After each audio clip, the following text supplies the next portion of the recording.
சமீபத்துல ஒரு சீரியல் நடிகையுடைய ஆபாச வீடியோ சமூக வலைதளங்கள்ல வெளியாகி வைரல் ஆகிட்டு வந்துட்டு இருக்கு. இத குறித்து விசாரிக்கும் பொழுது அந்த நடிகைக்கு படத்துல நடிக்க வாய்ப்பு தரதா சொல்லி அவங்கள இப்படி பண்ண வச்சதா சொல்லப்படுது. இந்த வீடியோவை பார்த்தா பலரும் அந்த நடிகையை திட்டிட்டு வந்துட்டு இருக்காங்க. இந்த மாதிரி எல்லாம் பண்ணி ஈஸியா வாய்ப்பு வாங்கிட்டு போயிட்டா டேலண்ட் இருக்கிறவங்க எங்க போவாங்கன்னு அவங்கள கமெண்ட்ல திட்டுறதையும் நம்மளால பார்க்க முடியுது. இப்படி பண்ணது அந்த நடிகையின் மேல தப்புதான். ஆனா இருந்தாலும் இந்த மாதிரி சினிமாவுல வாய்ப்பு தரதா சொல்லி அவங்கள இப்படி பண்ண வச்சது ரொம்பவே தப்பு.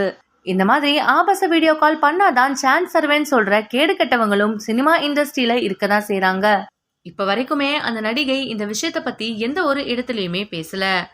ரீசெண்டா ஒரு பிரஸ் மீட்ல தேவதர்ஷினி அவங்க கிட்ட இந்த விஷயத்த பத்தி கேட்டிருக்காங்க. ஆடிஷன் வைக்கிறதா சொல்லி இப்படி ஒரு நடிகையை அபியூஸ் பண்ணிருக்காங்களே, அந்த விஷயம் உங்களுக்கு தெரியுமான்னு கேட்டதுக்கு நடிகை தேவதர்ஷினி, அப்படி ஒரு விஷயம் வந்துச்சா, எனக்கு அதை பத்தி எதுவும் தெரியல. ஆனா இந்த மாதிரி பண்றது ரொம்பவே தப்பு. பெண்கள் தான் பெண்களை பாதுகாத்துக்கணும்னு சொல்லிருக்காங்க. நடிகர் மம்முட்டிக்கு புற்றுநோய் இருக்கிறதா சில விஷயங்கள் வெளியாகி இருந்துச்சு இல்லையா, அது கூட ஃபேக்குன்னு அவங்க சொல்லியிருந்தாங்க. ஆனா இப்போ மம்முட்டி அவர்களுடைய நெருங்கிய நண்பரான ஆண்டனிங்கிறவரு மம்முட்டிக்கு பெருங்குடல் புற்றுநோய் இருப்பதா தெரிவிச்சிருக்காரு.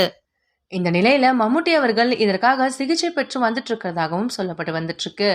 இந்த வீடியோ உங்களுக்கு பிடிச்சிருந்தா லைக் அண்ட் ஷேர் பண்ணுங்க. இந்த வீடியோ பத்தின கருத்துக்களை கமெண்ட்ல சொல்லுங்க. மேலும் இந்த மாதிரியான வீடியோ பார்க்கிறதுக்கு நம்மளுடைய சேனலை சப்ஸ்கிரைப் பண்ணிக்கோங்க.